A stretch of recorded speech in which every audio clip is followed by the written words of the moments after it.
I intended to give you guys the same set of papers like last year, but I reviewed what we did, and my take was that it was not the optimal way. So I have had a paper that is going to be sent to the Dutch Journal World Development. So I will require you guys to work on the same project, estimating the same thing that I have done. And you guys will be presenting in front of me. You have to send me the presentation and the codes one day before the examination day when you present your results.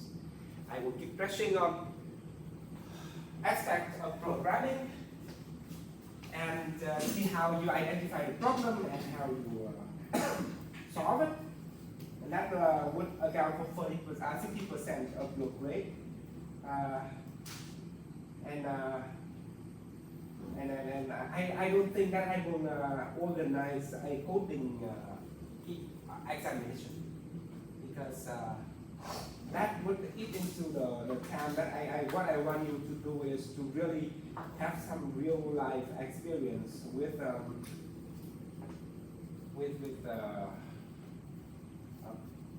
getting the data, right? So today I will walk you through the replication paper, and after that, when we went through the replication paper, we will be able to get an idea of how research is done. Right? So this is how to get a paper published. That is the steps that you need to know. And then no course in the program so far has focused on this competency, or has, let's say, has been devoted to this competency. I hope. So now I am going to report.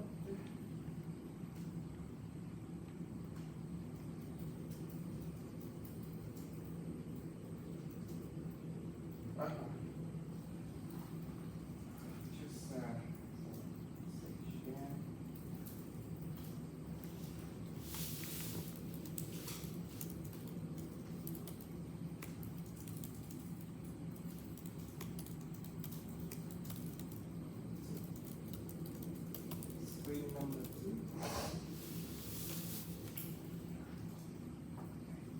You see it?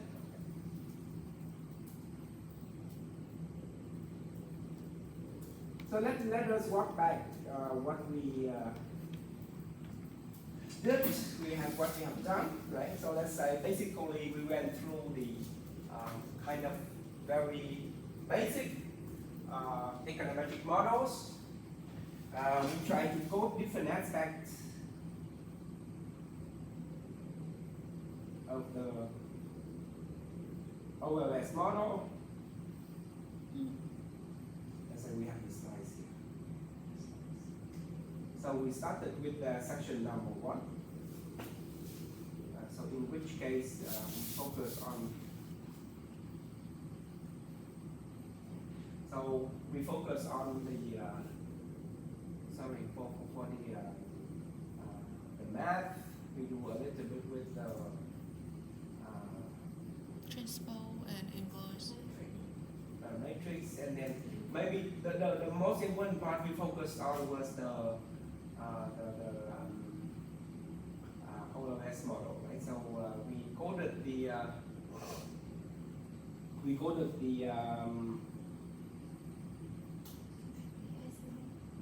the estimate. The first one is the estimate.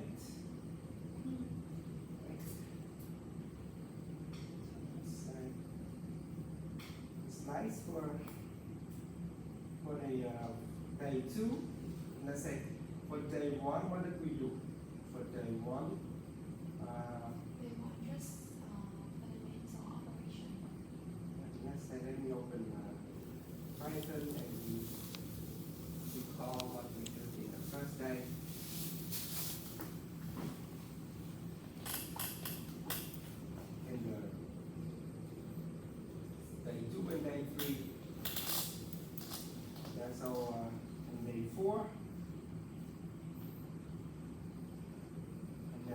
5, 585. So let's say basically what we focused on was mainly on the saying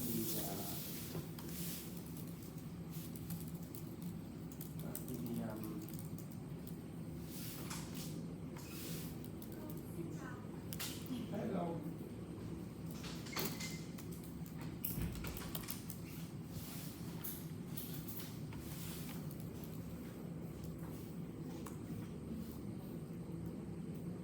Yes, I have one. So you need this one.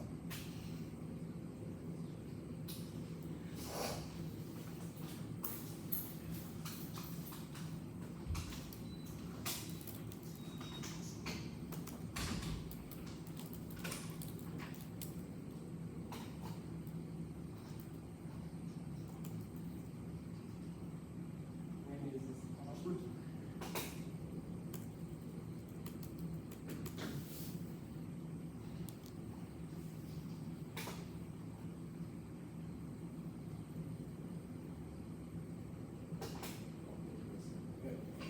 So let's say, so the first day we did was to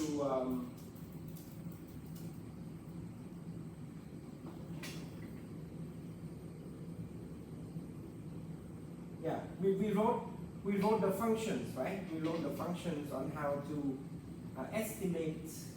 Let's say we talk about we started with Python. We talk about matrices. We talk about how to inverse a matrix, how to do mathematical operations. So those are the very much the first step to get used to Python. So it is like a child. So as long as you tell it in a simplest way, it will do the calculation for you. And then we focus on some. So let's say one of the reason why these softwares are called programming languages is because they have the terminology, they have the language, the keywords or the vocabularies. As long as we know the vocabulary, we will be able to get the commands that we want. So let's say coming back to the idea of programming, we need to have in our mind what do we want to compute. Right? So all the time we will need to know what do we want to compute. Once we know what to compute, in the past we would have to open a thick manual, trying to go directly to the section where the command on computing on that serves our computational purposes were located. We try to put down the syntax. Hopefully, we will do it correctly. Nowadays, this would not be the case, so it has changed completely. Let's say if you know what you want, you add ChatGPT, and you will get it in no time. So the message here is, in order to learn econometrics and to learn analytical skills nowadays, it is more important to understand the theory, to understand how the economy works, and to see what the opportunities for your research is there in order to get certain idea of research. From that, we will decide on where to get the data. Once we get the data, how to compute the variables that is of our interest, right? So in this case, let's say all of these commands were now kind of some time ago, so maybe I don't think, and let's say if you have time, please go through it. So we talk about functions also, right? So sometimes in programming, we just have to repeat something many times. And in order to save time, we would write some command. Some command that we type in the form of a script. We save it somewhere that is in the path. Let's say in this case, you may see that in the script file here, sometimes we may add the path to the for example here I would declare where the working directory is. Once I declare where the working directory is, we would put the command that we have just written in the same, let's say in the same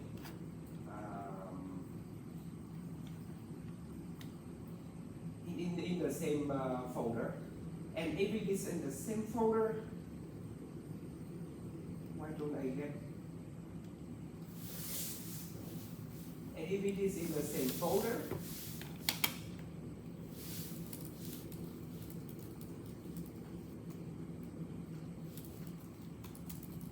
this is weird.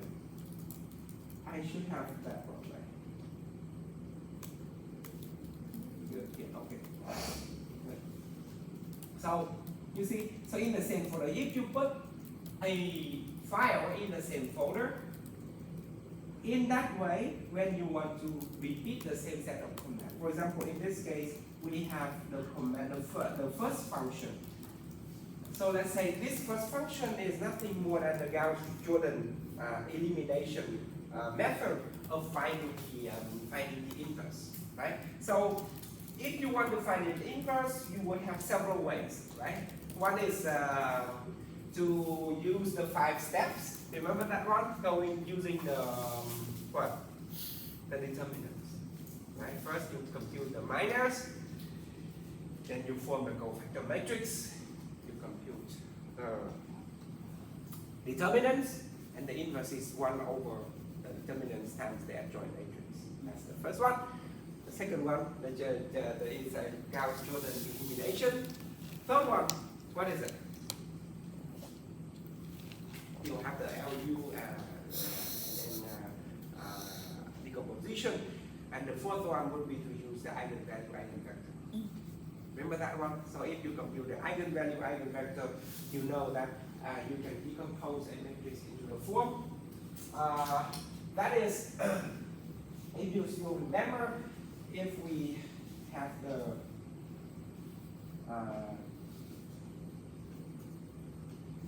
let's say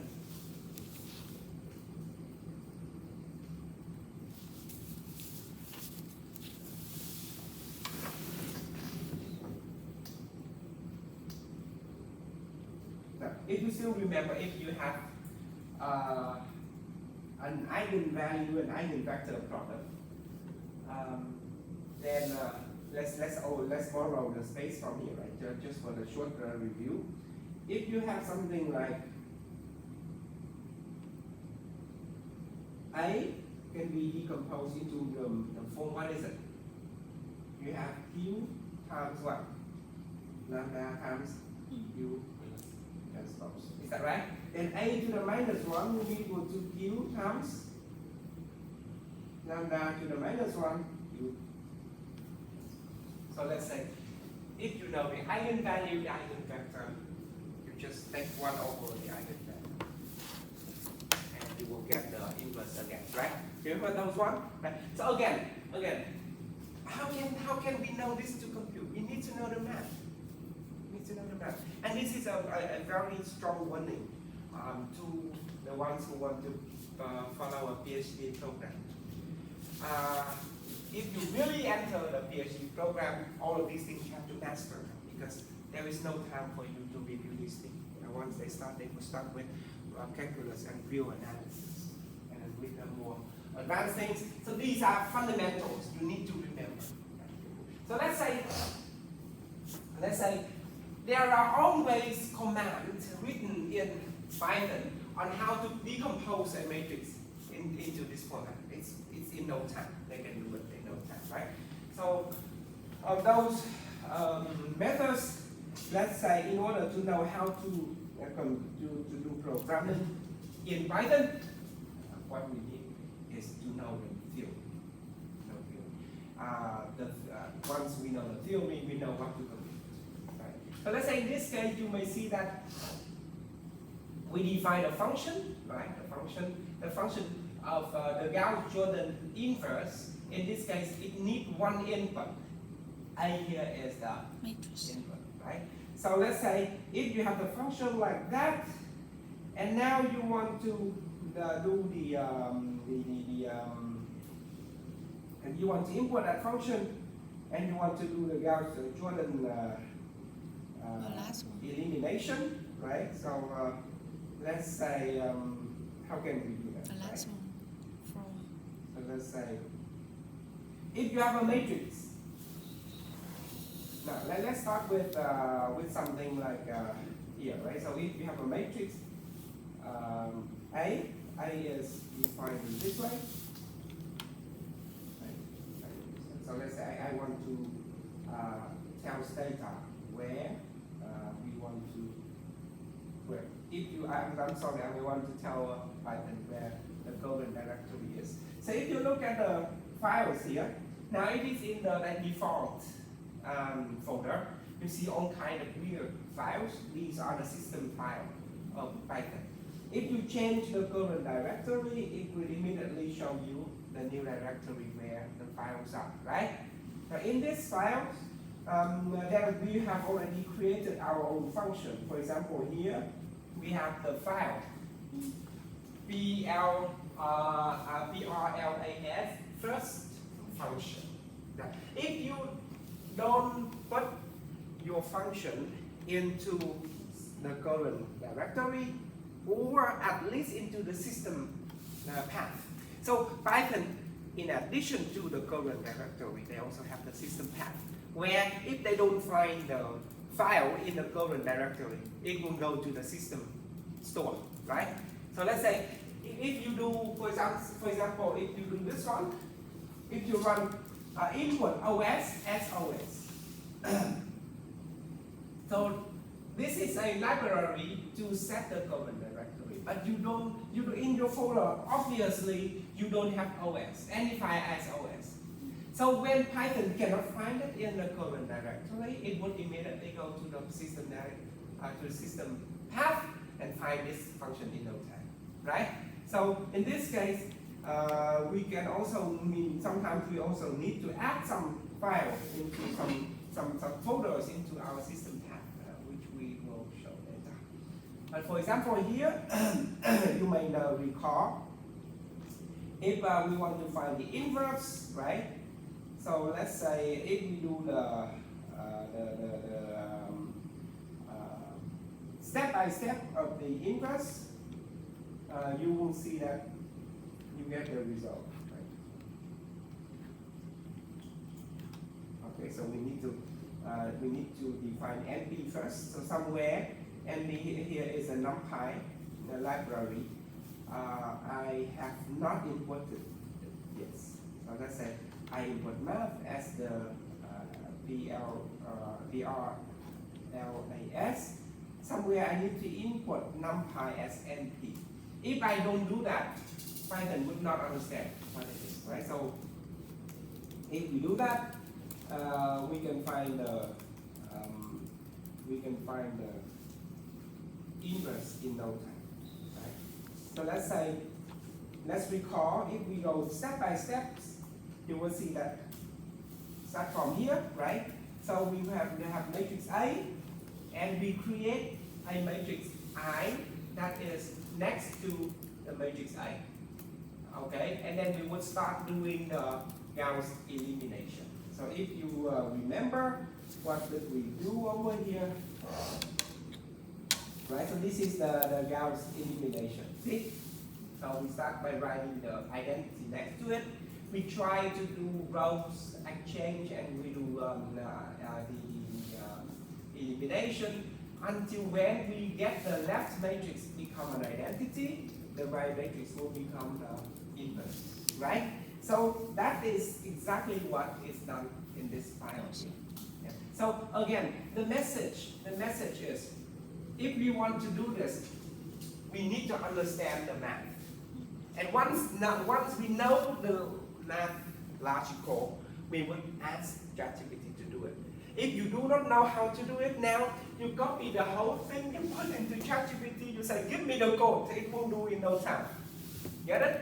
It will do in no time. So again, the message here, Some days ago, I remember that in a news article, a Minister of Science and Technology, Nguyễn Mạnh Hùng, said, when we talk about AI, we need to talk AI and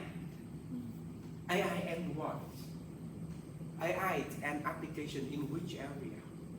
If you talk about AI alone, it's nothing, right? It would give no meaning because AI must be applied somewhere.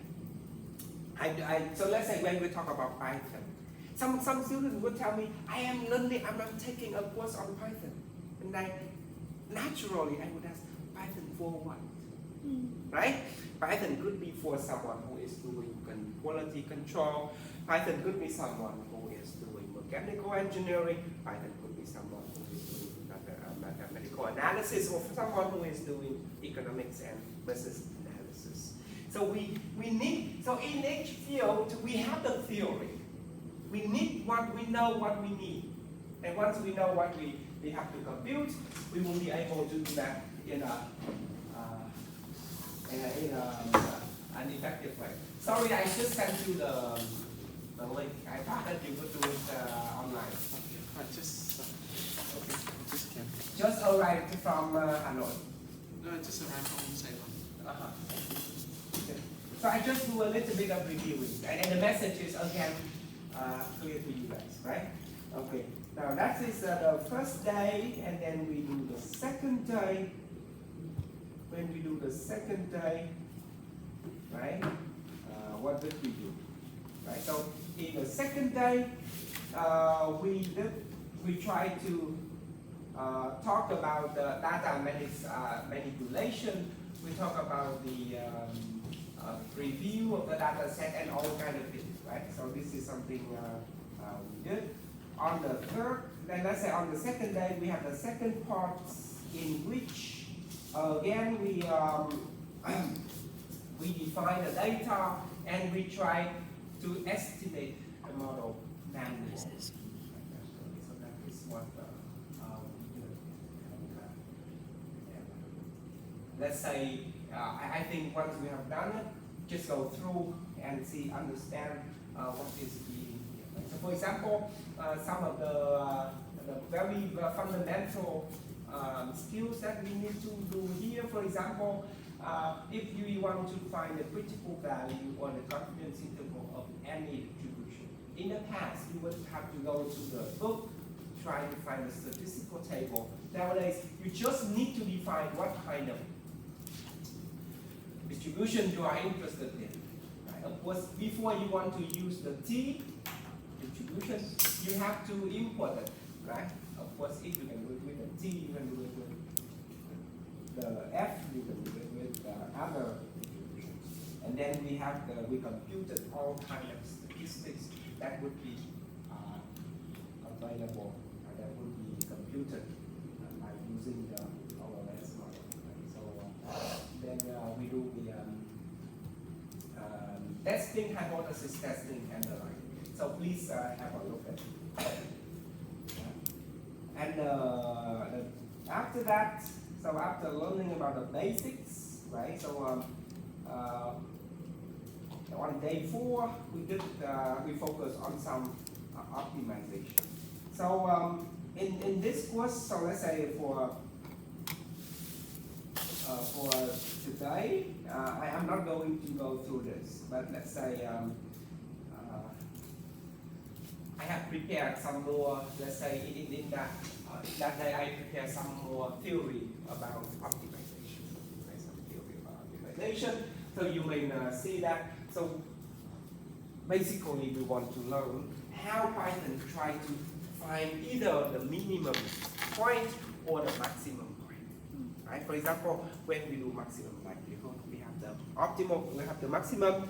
When we do the ordinary least square, we have the minimum. So how can Python does that? The easiest way is to, for example, we have a function like fxy is equal to x minus 2 to the power 2 plus y plus 3 to the power 2.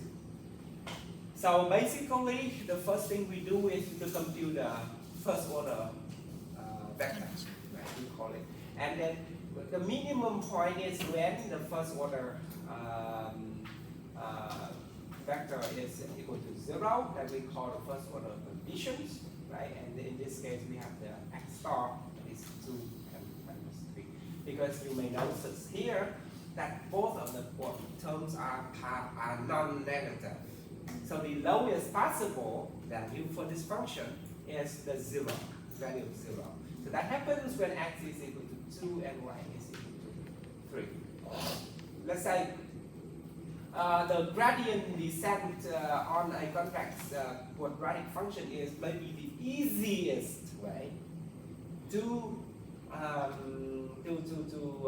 find the optimal point. So let's say in this case we are lucky, we can find it easily, but in other case if there is no analytical solution, then we would start with some point xk, maybe xk is 0, 0. Then we would define, we plug in xk into the gradient function, we get the gradient function, right? And then we would define xk plus 1 is equal to xk minus alpha times the function of xk. And g here is defined by the function itself. So this is the way, that's the easiest way of finding a solution. So here we have to define what is alpha. If you get alpha that is very, very small, the software may fall into the trap somewhere that it is it will cycle all the time. If you get alpha is very large, it would also face a problem because every time you change and you update it, it would go through would go over the optimal point. Yeah. So in this case, this is one of the earliest way people find a way to find the optimal. And then in order to avoid that problem, there is another algorithm known as the adaptive learning rate. Now, going back to this one, so all of them. So let's say if we know this is the theory, right? So the theory here is, if we have a convex function, first we compute the gradient vector, then we would define the value matrix xk is equal to 0, 0, 1, 1, or whatever. Then we start with xk plus 1 is equal to xk minus alpha. And if you define alpha, say 0.01, you let Python run, and then after some time, it will give you this answer. And it will give you the answer. For example,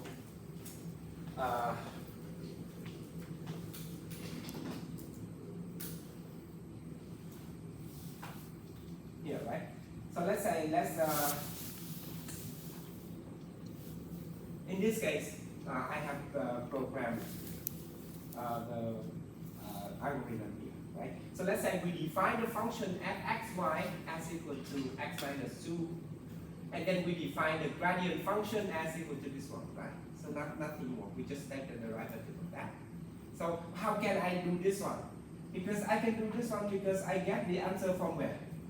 From it, right? So basically, in order to program Python, what do we need? We need the input, and that input can only come from either the theory or from the work that we are carrying out, right? We are conducting, right? So in this case, okay, I know the function, I know the gradient function, then I can start with a function that is define the method gradient descent, right?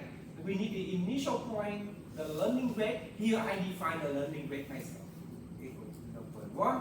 The tolerance rate, okay, I will explain the tolerance rate later. And then the max iteration is 100. So that's a basically if every time we get a result, xk, then xk plus 1, xk plus 2, when it go more than 100 times, we will stop because it takes too much time. We don't want that.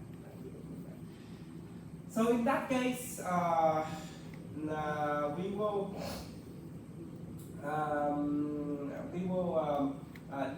let's say for the gradient is equal to the gradient point 0, right? And then to 0.1. So the new point is equal to point minus the learning rate times gradient. Equal to point is equal to point minus learning rate is alpha times the gradient. You see it? So basically here everything is written in the mathematical table. Will be written in Python in the same way. So Python just repeat right? So then we need to define. So when do you think? When can we conclude that the function has reached either a maximum point or a minimum point? Right? How can we know? So let's say every time you update, you would never get one number that is doing numerical. You would never get a fixed number. If you know that your maximum point is 3, maybe you would get 3.000 something, but it would never be the one. So that is the point. So if you keep cycling, so when do we stop? When do we stop? Right? So let's say every time you change, you will get a new x, but the x may not change at all. So they would take the new point minus the old point. So that is the difference between. So for example, you have the first vector. Let's say now we are talking about finding the maximum point here. So let's say the point is something equal to say 2.0009, and then it's 2.9997. Okay, and then let's say the next point, point will be new point, right? New point. Let's say new point here. This is point, and this is new point, right? New point. New point, right? Point and new point. So now you take new point minus point. Let's say if I have new point is equal to 2.000 let's say 91, and then 2.9998. Okay, so let's say no new point minus point will be equal to 0.0001, 0.0001. This is the distance between the new one and the old one. So it's kind of close. Can I stop here? Can I stop here? You can say, yeah, I can say, yeah, I can stop, and you say, no, it's still too large. So let's define a tolerance level. A level that we say when there is no longer a change. And let's say, in this case, we define the tolerance level is 10 to the power minus 6 tolerance level.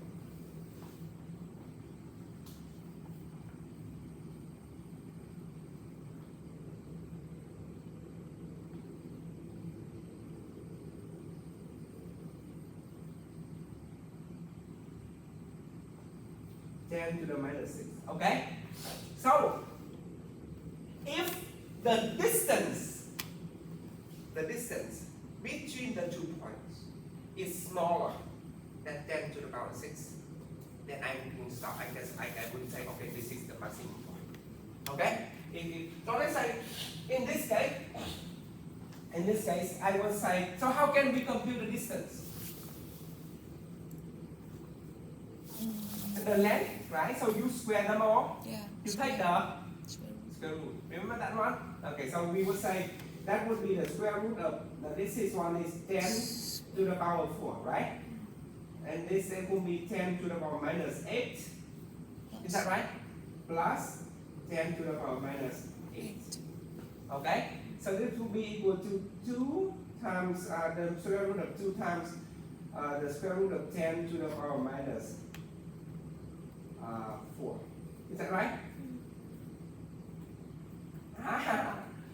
It is still larger than 10 to the minus 6. So you have to move on. Okay? Until you find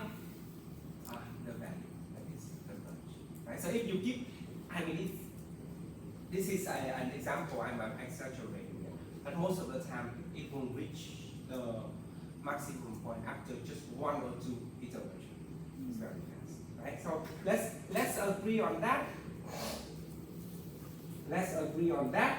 And now let's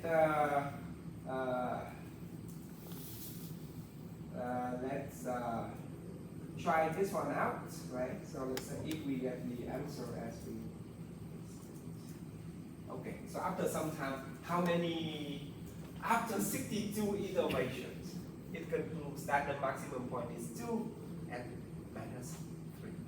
So let's say in this case, if we request Python to report all of the decimal points, it would be oh something. But after 16 numbers, it's no longer reliable because that is numerical.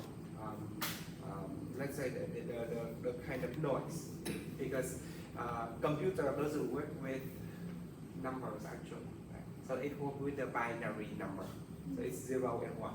So we have to convert the number into the binary number, and there will be the numerical deviations when we do that. So basically, you may have heard of the term semiconductor industry, right? And then we talk about the binary bulb, right? So what is it? So that is basically a computer doesn't know anything. It just has either the bulb is on or off. On is 1, off is 0. Right? So on, off. That is machine language. 0, 1. And what does Python do? Python does nothing. It just converts the kind of humanly language like this one into the 0 and 1. And the computer does nothing. It just does the flipping, right? The on and off. And then after that, it will give the results. Basically, that's the idea behind those computations. Good.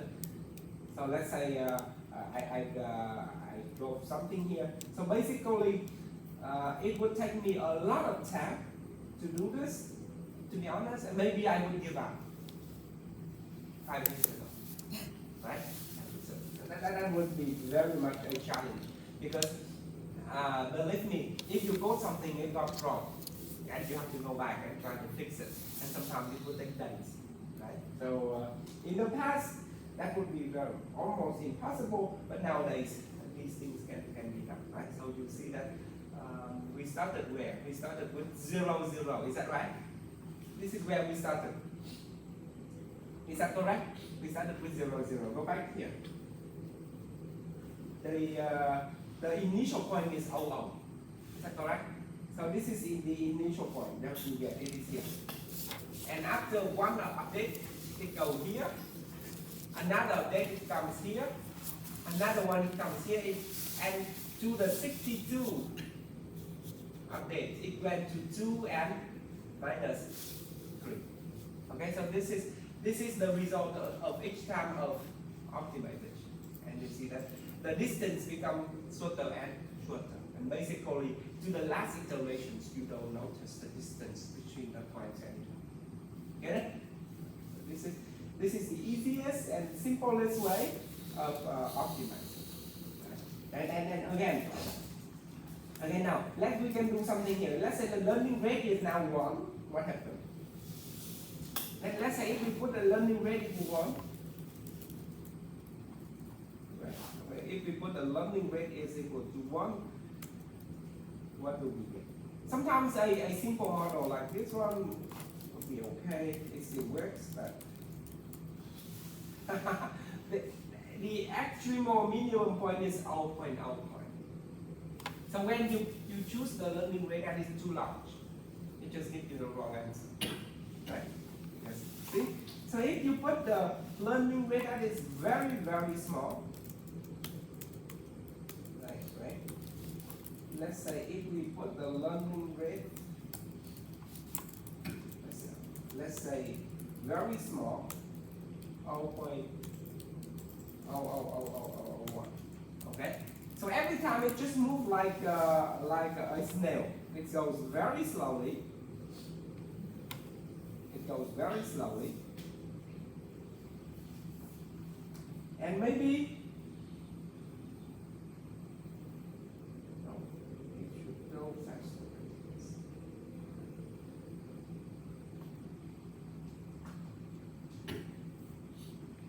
Mhm.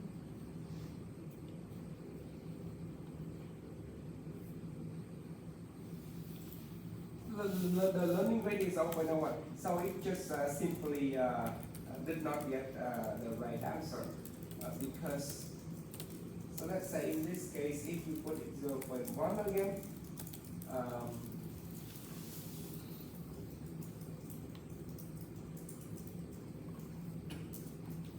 it would work. Right? See, so when you have to define a learning rate on your own, how can you define it? If it's too large or too small, it doesn't work either. Because we stop after 100 iteration, right? So if I put the learning rate that is too small after 100, it just doesn't change anything. So just simply because when I choose the learning rate that is equal to 0.01 like this one, the learning rate is so small that the distance between the new point and the old point is smaller than 10 to the power minus 6. Is that right? Because if it's smaller than 10 to the power minus 6, it stops iterating because that's what I find. Get it? So let's say if I put 0.01 instead of 1, let's see what happens. Let's see what happens.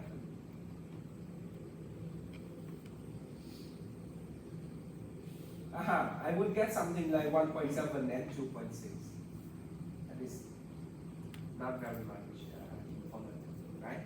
So there is, let's say in this case, there is a risk that if I don't choose the learning rate in the correct way, I may get the wrong answer. So for that reason, people would come up with the adapted learning rate. Adapted here, the idea is that we will ask the software to adapt the learning rate based on the actual change in the computation, right? So let's say we would try to find the learning rate alpha that is positive so that the function of x minus alpha times the gradient function is the minimum. Okay? Minimum. So whenever, after one step of computation, Python would have to do this minimization problem and try to find the value of alpha and plug it in and do it again. Okay? So that would be more computationally intensive, but say it would be more reliable. Right? If we do that, we will see.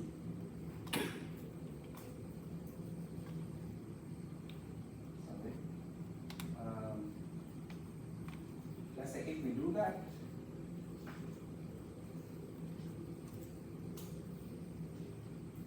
let's see what we do. After 2 iterations. Now, what did we get in the first step? If we defined the learning rate ourselves, how long does it take to get to the optimal? That is 62 iterations. Now, if you do the adapted one, it just takes 2 iterations. Get it? So let's say this is 2 converge after 2 iterations. So the adapted one is much more effective than the original one, right? But even so, that is not where we are yet, right? So we also have another method that is more versatile, that can work with different with many different functional forms. That is known as the Newton's method, or sometimes it is called the Newton's eruption method. So basically, now here instead of either setting an arbitrarily small learning rate or ask the function to find the suitable learning rate, we use the Hessian matrix. So you know what the Hessian matrix is, right? So we start with the gradient. The second derivative is the Hessian matrix. Remember that one? So let's say now xk is defined as equal to xk plus 1 is defined as equal to xk minus the inverse of the Hessian matrix evaluated at the value xk, right? Times the gradient function as the value xk. See? So in this way, we would say this is our gradient, and the Hessian matrix is equal to this one, right? So luckier, there is no cross term xy. So the Hessian matrix turned out to be a diagonal matrix, and the inverse is simply the inverse of the diagonal element, right? So it's easy. So xk is equal to 1 over xk plus 1 is equal to xk minus 1 over 2 times the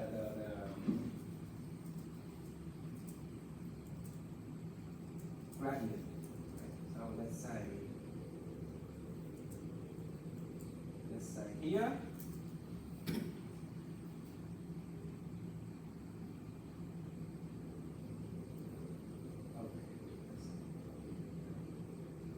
If we use that one, it also takes two iterations because you start somewhere, right?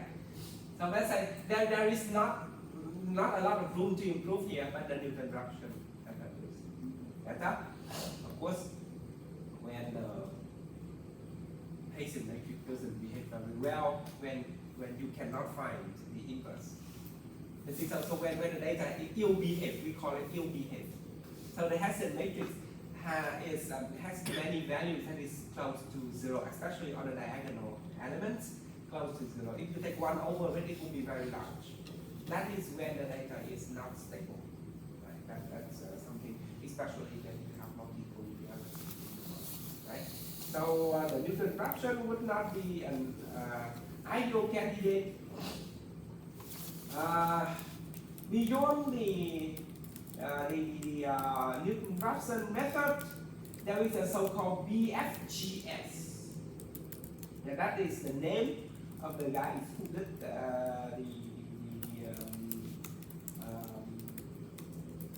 who proposed the method. So why don't we use the Newton's eruption method? First one is the Newton's method requires computing and inverting the full Hessian matrix. If we have a model of 30 or 60 explanatory variables, we will be very, very much in trouble because of the computational intensive, right?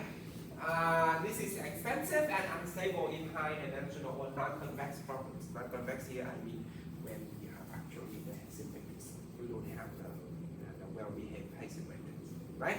So in that case, they use the BFGS method. So BFGS here, again, the key thing here is how to update it. We can start anywhere, but how to update it? So it would start with xk plus 1 is equal to xk minus b. This is bk is a matrix. The inverse of bk times the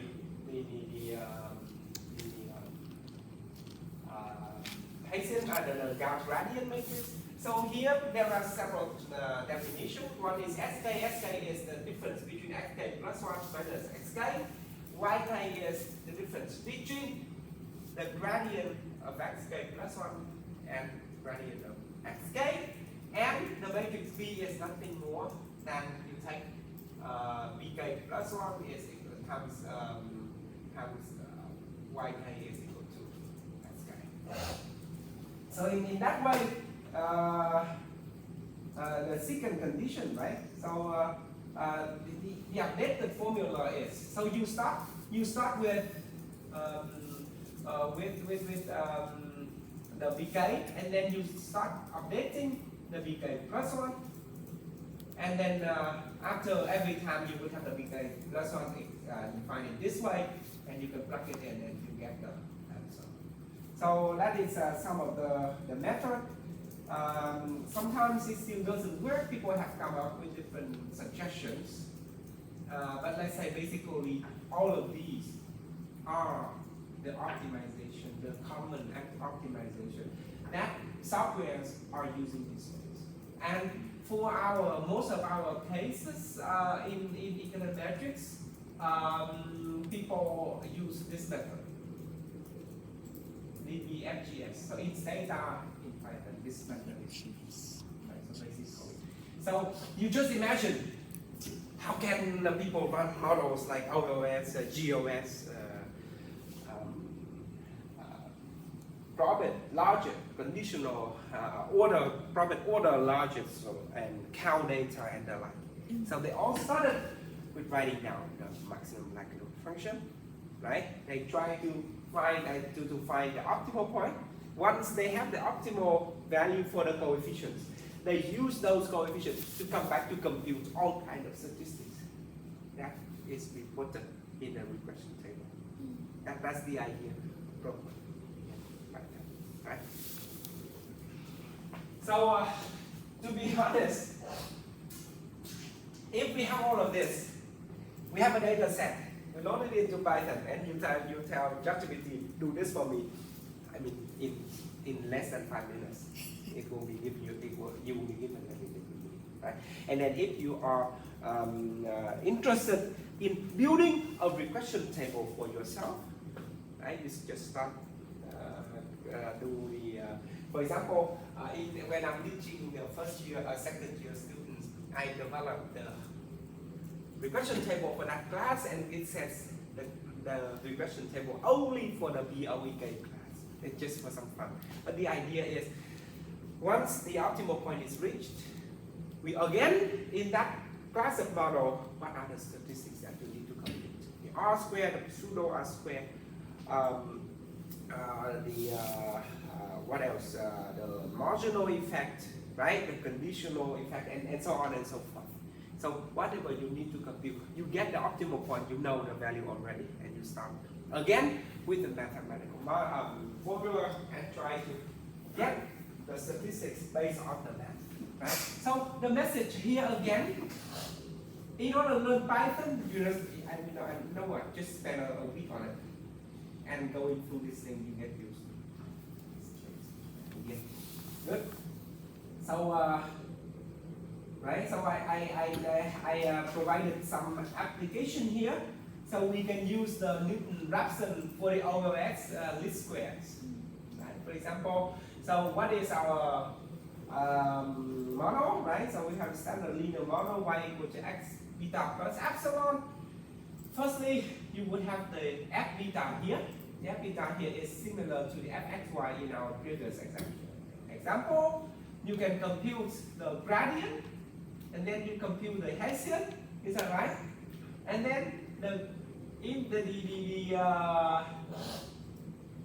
rule is that you take bk plus beta k plus 1 is equal to beta k times minus the inverse of the Hessian times this one. So this is actually what you would get. Right? So, but the problem with the OOS model is that you have to close one. So it will convert after one time, because you have the analytical solution, right? The problem with other model is that you don't have this. You don't have the solution. Yes. So can I ask something? So this sort of like Newton-Raphson's or gradient descent is more suitable if you don't know for sure what is the functional form of what we're looking at, right? So we do so we just like we start at some point and then we numerically do the iteration until we feel like we already found a minimum point. No. So let's say the reason why I talk about the gradient descent, and then the adaptive gradient descent, the Newton rupture, and then the FGS is to show you the history. But most of the time, people don't start like that. They start immediately with this one. They would immediately start with this method. So in all of the softwares now, they ignore these methods, okay? They don't use that anymore. They use this one, okay? Now, when it comes to teaching, and especially when we want to teach students machine learning and those ideas, mostly we would start with Newton rupture. Why so? Because it's simple and intuitive. Okay. Can I also ask, like, what if the functional form is not convex? Then we might have few points whereby, I mean, like. That's the drawbacks of these methods. So if it is not convex, it will not behave very well. Then you would not be able to compute the precise value of h to the minus 1. The Hessian matrix. But the problem of multicollinearity is always there. So when you have perfect collinearity, one of this one will be 0 and the inverse will be infinity. You get it? Yeah, I just try to put everything like together because I mean, like, maybe my question is a bit naive, but like, why can't we find a minimum point analytically, and why we have to do it numerically? But let's say you already do other course. We have other models in course of micrometers. Course advanced fundamental of micrometers. The OLS is one of the very few models that will give you an analytical solution. So most of the time you would have a function that you cannot derive the optimal point at all. You don't have a formula for it. You just try to start with a point. Python knows nothing about optimum, maximum, or minimum. It starts with a point, and it will start updating. And when it said that the the distance between the two vectors are very small, it stops. And it doesn't even know that if that is a maximum or a minimum. Get it? So let's say, basically here, only with the OLS and some very limited model, you have an analytical solution, meaning that you can write down the formula exactly and you can compute it with exact value. If for the other models, it is not possible. For example, let's remember the Probit model. Right? The Probit model, you don't have you have a logic model. You don't have you have to go through the maximum likelihood, and you would not know the exact number for it. Okay. What a lot of Probit, and then there was one. So basically, when you start with a machine learning or something, maybe people will start somewhere. Yeah, but let's say for this is exactly this is the method that they use in the bachelor class now, but they don't want to scare the students by telling that these methods would not work in the future. So basically, the students at the bachelor level would do this. But let's say that give them a kind of an intuition on how the softwares can help in terms of finding the optimal and single point. That's it. And then we would discuss and we are exposed to the, let's say, the most common method that people are using. So basically here, you see that you have a maximum likelihood. I'm sorry, you have an analytical solution. So if we do with the Newton-Raphson with for the maximum likelihood, we need to define what is the gradient matrix, right?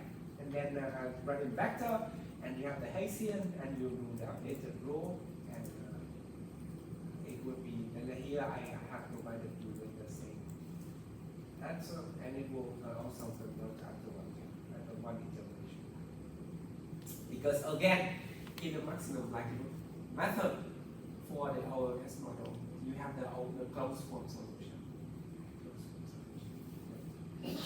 Now, when it comes to, let's say, the AR one, if you still remember the course from Michael Wiener about macro-deterministic forecasting, you don't have an open solution for this.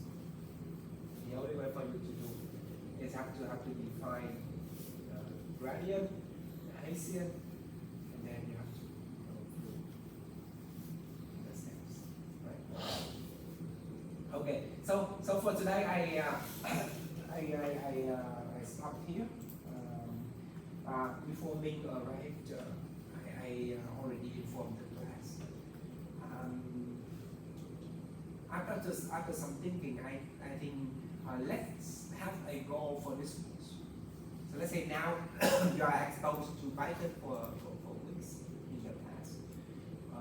I hope that now you are convinced with the message that in order to learn Python, you need to know what you want to complete. Okay? So this time I will I have a paper that is finished, and now the idea is now we do the replication. We do a little bit with the replication, discussing the replication issues and learn the idea. Then I have another paper about land consolidation in Vietnam. I already get the data, get all of the results. They are here. I will not tell you what model that I use, but basically now you will be asked to perform the same analysis. Okay? You will be asked to perform the same analysis. Somehow you will get the same result, the same or not the same result like I do. But this is a real-world research problem that we face and how we solve it. You will be asked to do individually. One day before the presentation day, you will have to send me the slides and your reports, okay?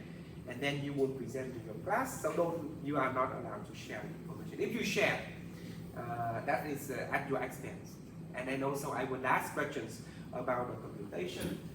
But basically, what I want to show you is, given such a question, it could turn out to be very different when you finally have a paper.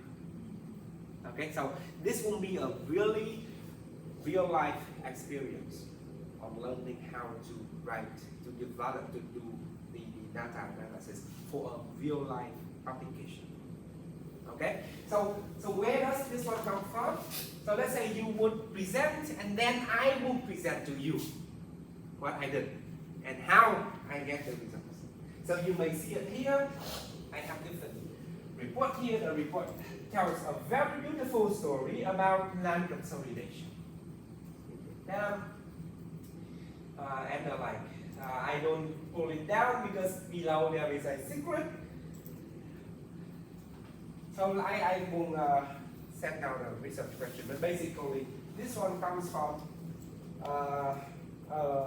ministerial level research project that I want you to, let's say, this is what I did.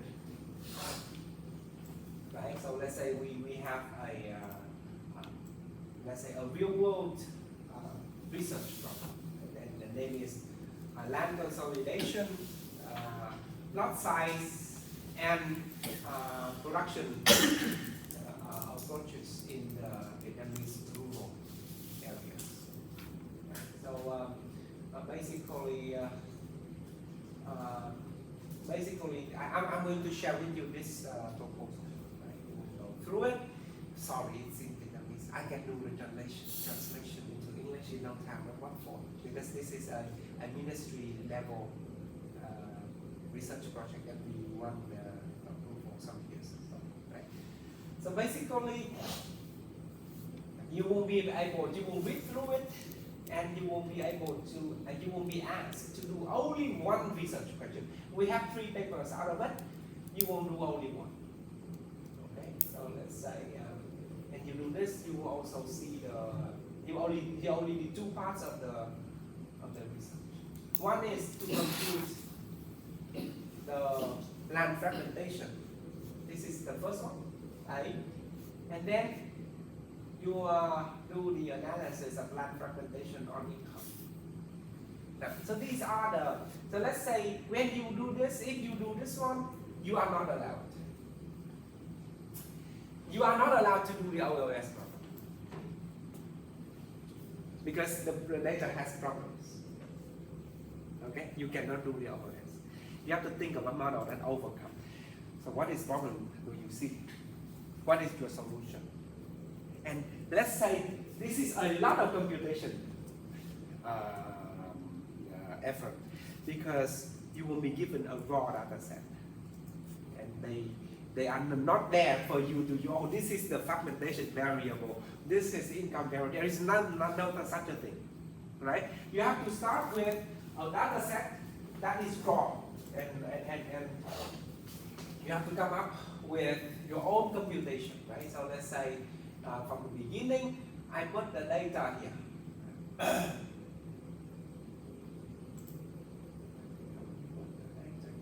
Examination. Day 1. Day 2. If not, then day 4. Optimization. Day 5. Day 6.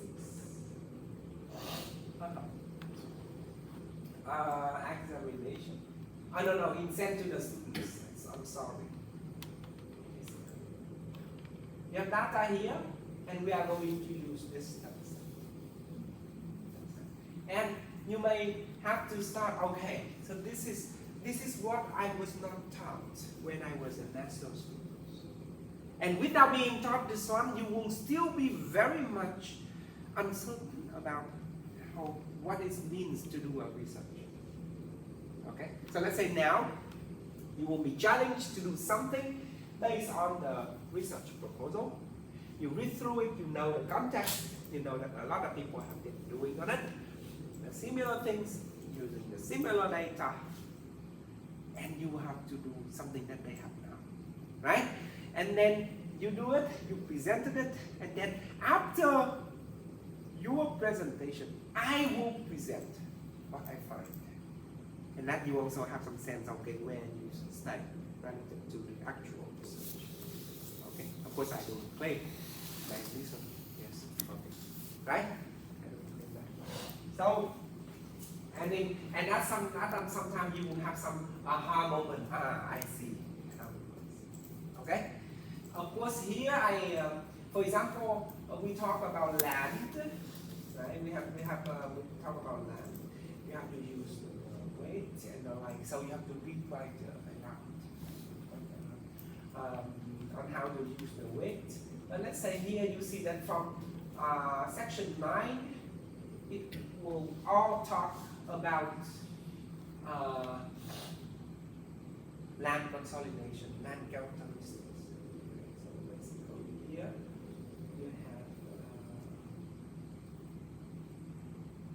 have questions about, so let's say when you see this one, when you are given data like this, the question for you is, how can I understand what is it about? See, so I mean, this is exactly when I started my PhD. There was a very kind person from India. He gave me a data set on India. And I thought, what the heck is this? He just pulled. Because he gave me a huge text file with numbers. Actually, if I had been myself now, I would immediately know the format, and I would be able to extract the data in no time. But he didn't. He expected that I know it, so he didn't tell anything, and I could never use that data set until later. But basically, the idea is, if we have this kind of data, how can we know which variable to use? Right? So let's say in all of the courses that you have been taught so far, professors will give you a beautiful data set, and you don't know that behind the scene, the authors may work months on the data set in order to get what they published and what would later be transferred to you, as an example, right? So let's say, for example, if you want to compute the land fragmentation, okay, this is the method. This is the method. So I already mentioned here. So basically, there are several suggestions on how we can do it. So what do we mean by land fragmentation? Quyền may know more about that. I know a lot because I come from a rural area. When you know how many legs does a cow have? You were born in the city, right? So you know nothing about land fragmentation, but I did. So you also were born in the city. Not who also were born in an industrial setting. So you don't know what is land fragmentation, but basically land fragmentation is a problem like in Vietnam, where a household may have 10 or 15 plots of land scattered in many different fields. Right? So why was that? It was a meaningful strategy back then in the 1950s and 60s. Because back then you work on the farm with the manual tools, either a shovel or what's that kind of manual tools. So it doesn't matter how large the plot is, right? The plot can be as large as this classroom. It's fine. I can use the plow, I can use the cow, I can plow the whole classroom. If it is larger, I have to spend more time, but it makes no difference. Right? Now, that was okay. That was a good thing to do. Why so? Because land, especially land in the north, varies in quality. So if you decide that each family has one plot only, maybe a family would have a plot right into the most fertile field, right? Can be irrigated easily, can never be attacked by the natural pests and the like. Or you may end up having in the hill, on the hill, where you cannot irrigate it, where it is very sloppy, and the quality of the land is very low. So if a household happened to have their land located in such a position, they would be naturally at a disadvantage point relative to the one who have a better location in terms of land. And land was the only thing, the only asset for households in Vietnam up until the 2000s. Exactly the most important asset. You live on the land, right? So, sorry. In that case, the strategy at that time would be, okay, if you have a field and you have 50 households, let's cut it into 50 plots. Each household has one plot. And if you have 50, in a village, you have 50 households, and you have 4 fields or 10 fields, then each field you would split them into 50 plots.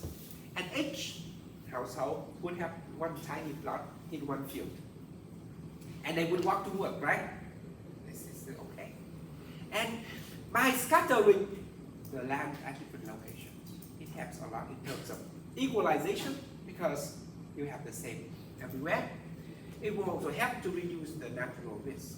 If there is a flood, maybe it will be flooded in one area but not on the other. So you may have 1 or 2 plots, but it's flooded, but not all. If there is a pandemic in terms of natural pests, like so it could destroy the one field, but not the other. So that is a way, like an insurance. You already learned a lot in finance. You never put all of the eggs into one basket, right? So this is a way they did it. It was perfectly fine. It was done in 1989. 86, quán 10, right? Before that, it was a collective system where you didn't have land at all. You work on the field and you get the share from the profit, and people didn't want to work. Right? So in the 1990s, it was perfectly okay. Vietnam turned from a famine country into a rice exporting country. Just in 1 year. Just in 1 year. Before that, because I study diplomacy, my professor would recall the missions to the Eastern Europe countries to ask, to beg them for food, because we were suffering from famine. So why so? Because before the change in the land policy, all of the land belonged to the state. You go to work on the field, you would get the points, right? So let's say you go from 8 o'clock until 11, you get 8 points. For the whole day, you get 16 points. There's no distinction whether you go there and work or you go there and chat. Okay? So people who chatted a lot get a lot of friends. By the end of the year, if there is a kind of voting on who is the best workers, the ones who have the most friends would win. The one who work a lot, had no time to talk, would suffer. So after some time, people didn't want to work. They refused to work. And that's why Vietnam suffered from famine. So the strategy was okay, give away the land to the people. So you work on your land, you pay some taxes, and then the rest will be yours. And suddenly, the country changed from a famine country into a rice exporting country. In 1988, I remember that back then it was 1991 or 1992. Yeah, when Võ Văn Kiệt was the leader of Ho Chi Minh City. That's when he was so happy because for the first time they exported 1 million tons of rice. For the first time, our country became a rice exporting country. So yeah, so then what I'm telling is, so households were happy because now each household would have there's more or less the same share of land. Then if they work hard, they earn more, right? But let's say in the early 2000s, Vietnam started to open up the economy. And we invited foreign direct investment into our country. That's where the problem comes. If you have a lot of land, you have to stay at home to work. If you go to the industrial zones, you have no income. And if you lose your job, that would be a risky thing. So that poses the question how to fix the problem. So in the north, especially in the north, and it happens everywhere, but especially in the north, people started to encourage the villagers to work together. So let's say now the villagers would work together and agree on certain way of regrouping, or let's say consolidating the land. So let's say now, okay, I agree. I know that now we need to use machine, right? So let's say we need to have a bigger plot, not a smaller one. So some households will have to suffer at a less fertile land. The others may be more lucky, but they would do a kind of exchange, and it happens very quickly. And 2014 was the peak of the land consolidation policy in Vietnam. Yeah?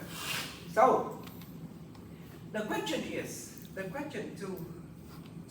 that we have to solve is, so we do the land consolidation. Would it help to make the country richer or not? If yes, in which way? And if no, in which way? So how can we say whether it would help to make the country richer? You read the literature, you will see that people discuss different measures. They may use the cost of production, they may use measure like income. So basically,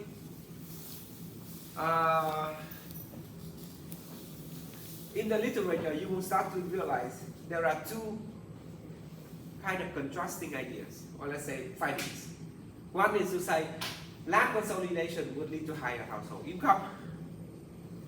The other would say no, it would lead to lower income. Okay? So when that would happen? So what is the case for Vietnam? What is the case for Vietnam? Right? What is the case for Vietnam? So in that case, it is your job to decide what is the case with them. You have to, based on the data, to make the conclusion. So the first thing you need to do now, so let's say we need to work on the same data, and then when I present you with the fully written paper, I don't expect your report to be the same, right? In terms of length, in terms of message, because that would be unfair. You need 4 more years to do that when you do your PhD, right? So let's say basically here, you would, if you open data, you would not be able to do anything. Most of the time, the data, the variables are not clearly labeled. So in order to understand what it is, you have to go to the questionnaires, and you go to part on land.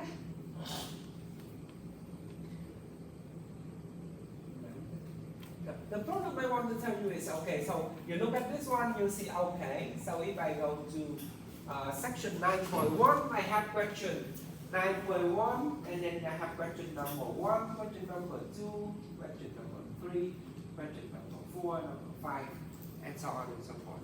So I go back to my data, I say, okay, so let's see what I have here. So, and section 9, question 8, 1. Section 9, question 8, 1. Section 9, question 8. Now, section 9, question 8.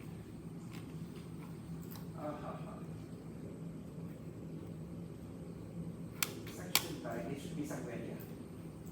Okay. Okay, so section 9, question 8, it will be about the amount of taxes that has been paid by the household, right? For the, in terms of agricultural land tax, in terms of non-agricultural land tax, and so on and so forth. So, because for each household, this information can only be written in one column. People are so kind. So they break data for you in terms of H1, H2, H3. So you go here, you see,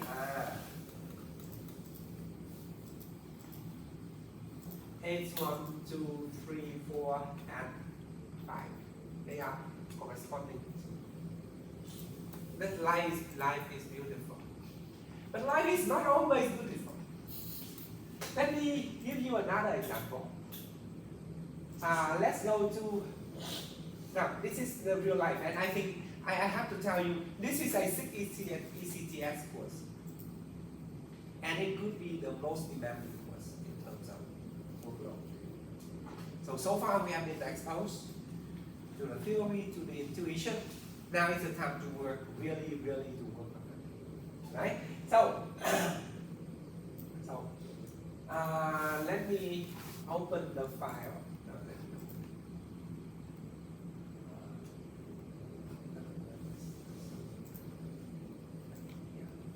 Here, beautifully, they have questions on expenditure. Let's say they have the expenditure on daily expenditure. They have on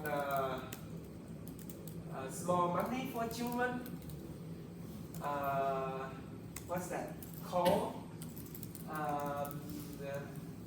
gasoline, and the like. So basically here,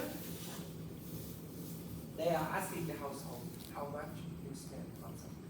Let's say in section B, it will be the consumption on the yearly basis.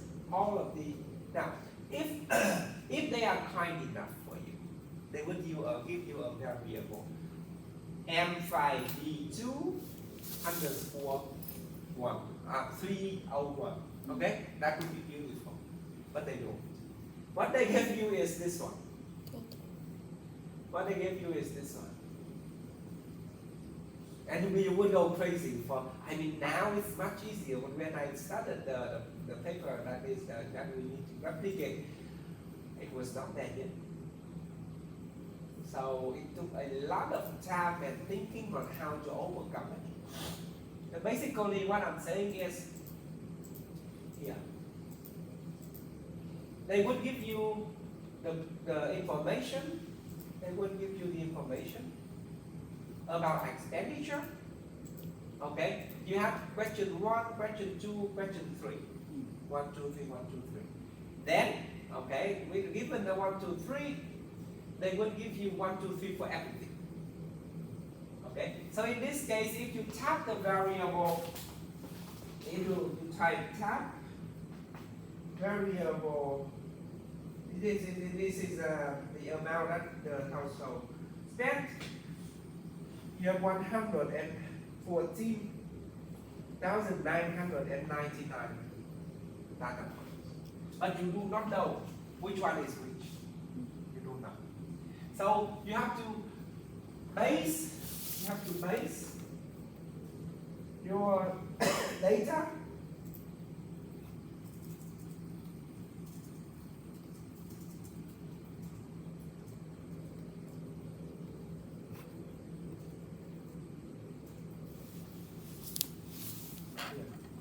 your data. Let's say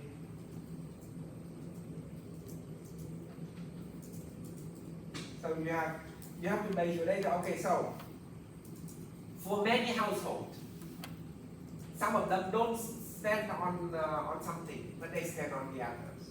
So how can you get the data from this kind of very complex data structure?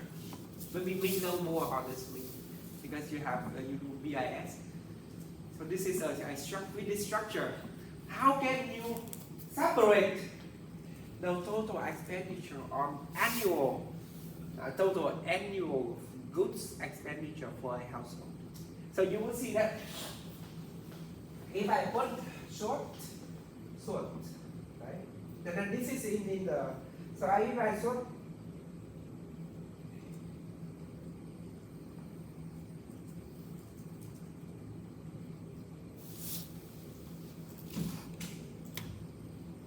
if I put this one, if I put this one, I have the lecture recorded today. Let's say, okay, so now I do the list again. Now I would list. Let's see.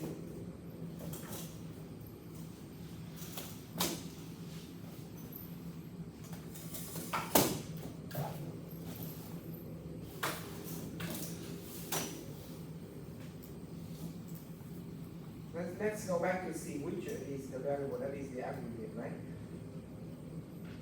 So let's say, what is the value? Sorry, but then say if one household spend on something, but then doesn't spend on another thing, right? They record as what value in the data set. But that's your job. Because now if you want to compute the aggregate for annual consumption, right? So later on, the same problem will face you. A household may spend on, like when they produce rice, when they produce annual crops, when they produce industrial crops, they will spend on all kind of inputs, fertilizers, pesticides, seeds, and so on and so forth. So let's say, in order to do this analysis, we have to isolate. Some households they may have a machine only, they don't rent a machine, right? But some may rent a machine. So let's say in that case, you will be given this kind of data and you have to find a way to do it. Actually, it is everywhere. All of these things has been done in a replicated paper. So you will see that in no time. But let's say this is the challenge that you may have to work with. So you see that this is the information, right? So let's say you may have is the information for the same household. For let's say you have tỉnh Cà Mau, okay? Huyện is not known because they don't want you to identify the household. Xã is not known. Địa bàn is a village. And then the number of household is 15, right? So now,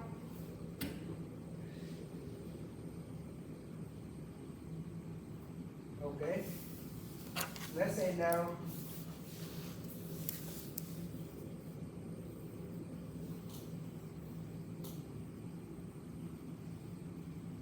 let's say we want to know about what is the value that we want to know.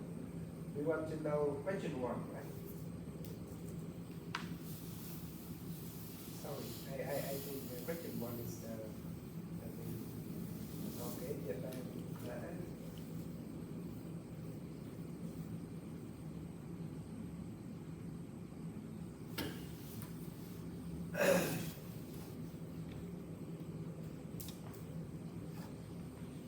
Oh, for some reason, let's say,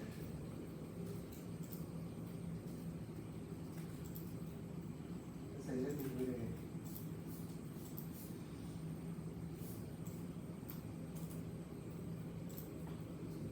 Well, let's say, let me open and let's say here we have thành phố Hà Nội. District is number 1. Xã is number 4. Địa bàn is number 8. Khẩu số number 13. And all of these,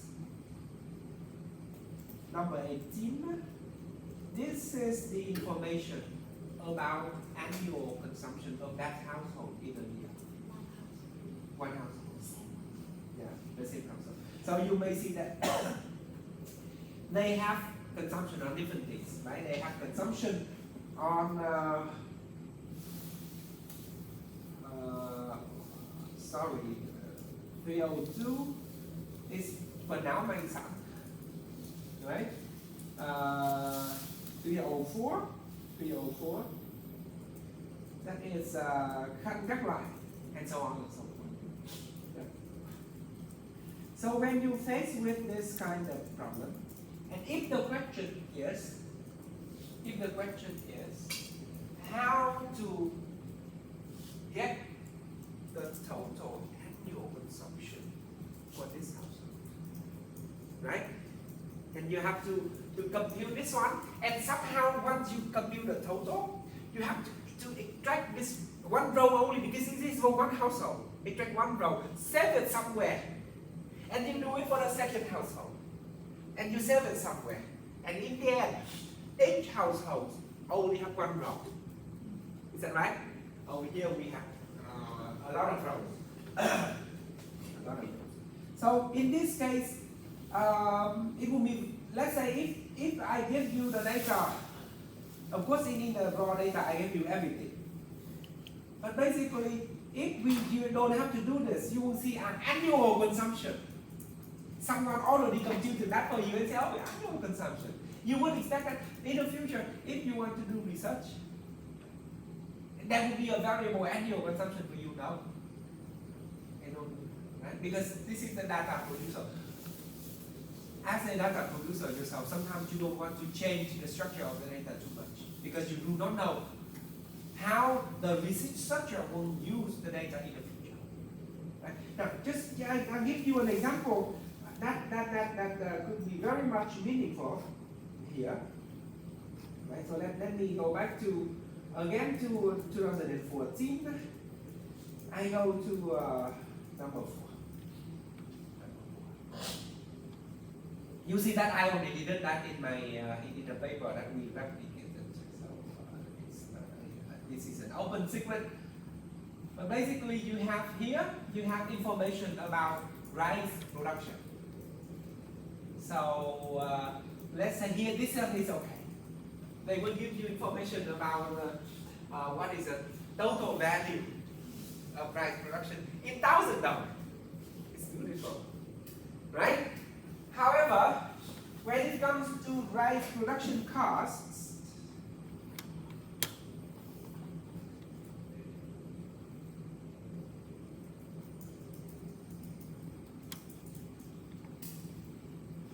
Now, so this is what you have to focus.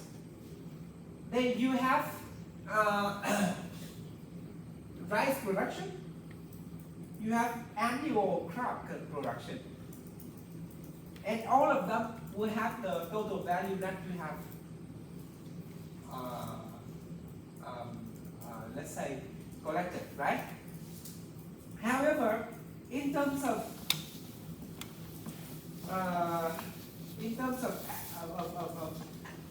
agricultural production, it's not only that the rice that you get, but it's also the straw that you get. Is that right? It's not only that you grow the shrimp that you get, but in the shrimp pond there are always the fish. Is that correct? And sometimes crab that you can sell, right? So that is the so-called additional income from the crop.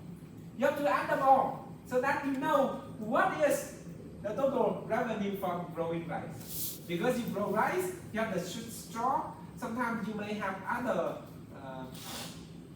for example, we all know cơm tấm, right? Cơm tấm is a broken rice. The broken rice is not the rice. So if you want to sell, you cannot sell the broken rice. So broken rice is the additional revenue. You have to add them all. See? So when in a research paper, if you see people write total rice income,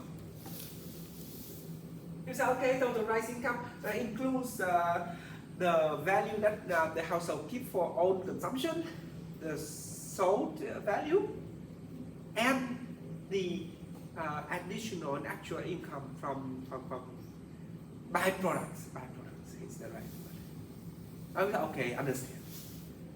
If I tell you that total rice income equals the value that you keep for own consumption, the value that you sold, and the value of byproducts, do you agree with me? Agree, right? That sounds okay. But how to come to that number when in this setting of survey data, they give you just that table. How to aggregate the data into the variables that you are interested in.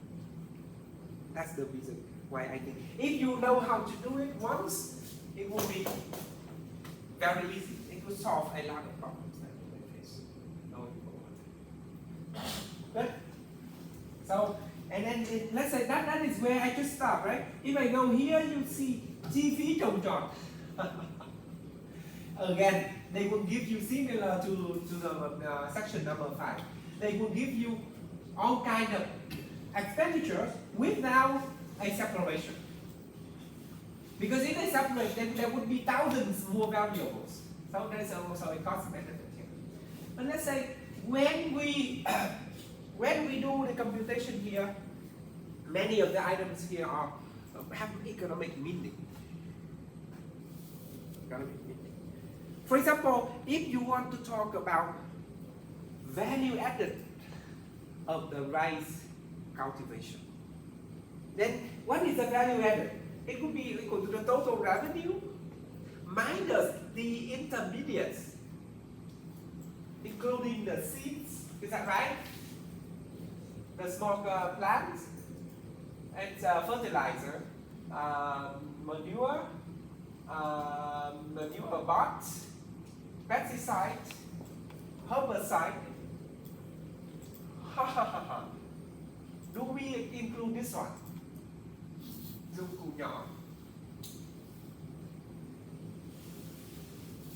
So how can we treat it, right? Năng lượng nhiên liệu. So let's say if we talk about value added, we take the total revenue minus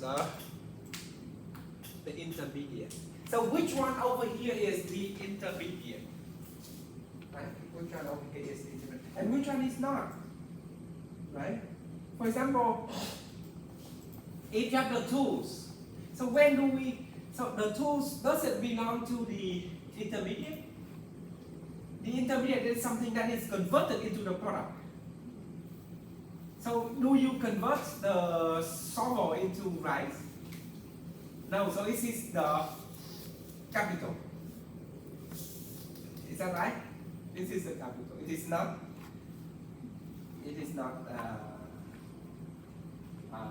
input, right? So the value added of a production is equal to total revenue. That is the value that the society is willing to pay for that production, minus the input. That is the product of someone you have taken into your production. Is that right? So that is to say, if you are adding value to the society, or you are not.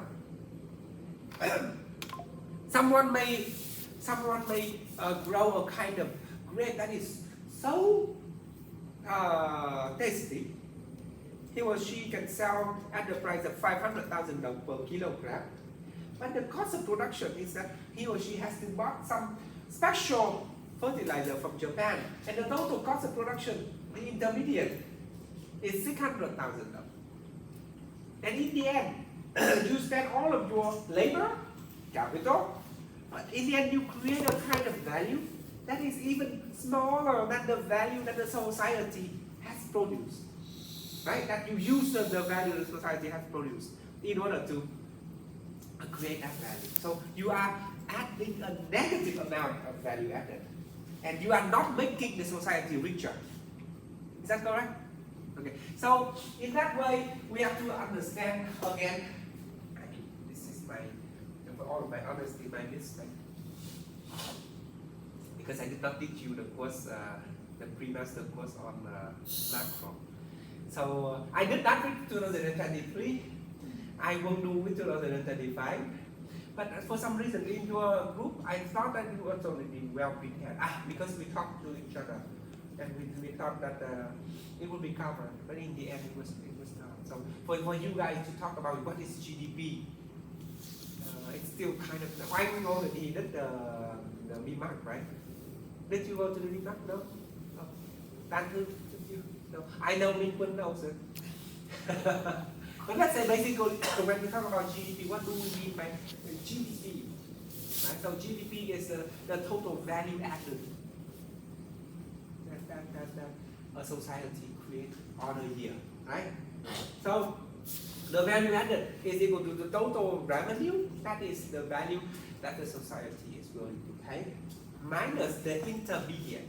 So you have to distinguish in the production process between the factors of production and the input, or we call it the intermediate.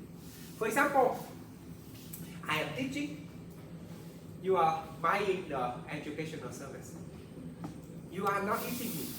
I'm still alive, right? Right? I'm still alive. So that means I am like the factor of production, because the value of the labor is being converted into the educational service. And one day you will come and give me some incense burnt because I died. And so over the years, my labor service is converted into educational service. That is, in that case, myself is in the form, the service I am providing is labor. Okay? In order to teach you guys, I need this screen, I need that. I need the whole building, I need the whole campus. That is capital. You don't need any part of the world here, right? So, but let's say the world will get wear and tear somehow, some way. In 100 years, they will demolish this building and build a new one, because labor and capital gradually convert their service into the product, but they stay. They don't become part of the product. So in that case, we say that labor and capital are factors of production. Okay? If the input become part of the product, it is an intermediate. Okay? So that is something. Of course, that is a loose definition, because how can this whiteboard marker become part of my lecture? It becomes part of my lecture because I can write here, right? And it still stay here after some time I throw it away. So the ink here got into and became part of the lecture. Right? So let's say Of course, I am deviating and I'm revealing something interesting about the research question that I'm going to give you guys. Basically, the idea here is that the data I given to you is very much complex. It is not that you will be given certain variables that you need and they are always there for you. So now, with the take-home project, you will have to compute the data, develop the idea, get the data, okay, and then make the presentation. That would make it the case. So let's say you have, I will set down a rubric. I mean a rubric here. That is the evaluation. I will change this a little bit, but the rubric is that you will be graded based on a rubric. Let's say because you all will do the same question, so the rubric will be different. Let's say. But basically, I request all of you not to share with each other. Just create a surprise for the others. How you solve the problem. And in the end, it is me myself who will discuss how I solved the problem and how I wrote the paper and submitted to one of the top journal in development economics at this world. That's the idea. So I'm not telling you that my research is the example for research. No, I don't do that. Let's say this is we learn from each other. So this is I am more experienced. This is starting from the same idea, same data, same problem that you have to face. How you come up, how you can extract the data, extract information, and produce something, some report that is meaningful, right? So this is and I believe that after this you will be prepared to be a kind of independent researcher, especially even when you go to work. You know, when you go to work, talking about doing a survey, right? Or getting the survey data from somewhere the customer may ask, or maybe you will be asked by your boss to do some analysis. The data will not always be there for you to just pick and run the regression. That's never the case. So I noticed that this of Lebanon already, sorry for being negligible. We have 10 minutes break. Okay. After that, I will go through the replicated paper again and show you how things have been done, right? And then how it could be replicated in Python. There is a famous theorem. What can be computed in one software won't be able to compute it in the other. So what? I mean, this is an open secret. But if you copy my code, you put it into ChatGPT, you say, give me the Python code in no time. If you do it, I mean, again, I just ask for links support in translating the legal documents. If we start from the beginning, we copy 10 or 20 lines per time, it will be very consistent. And most of the time, it will stop working, but you keep cycling as copy the message about the error, putting it back to the ChatGPT. After some time, it will fix, right? So in that way, it will be quite easy. So let's have a 10 minutes break. Then I will try to show you how complicated it is when I did the first paper. And then I will tell you a little bit how even more complicated it will be when you have to do your own project.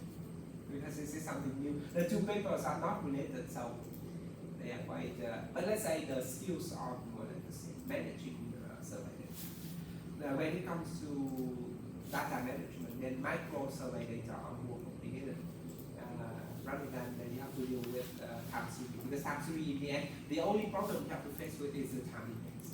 As long as the time index are the same, you can merge them easily. Okay, so please have a break. Come back after 10.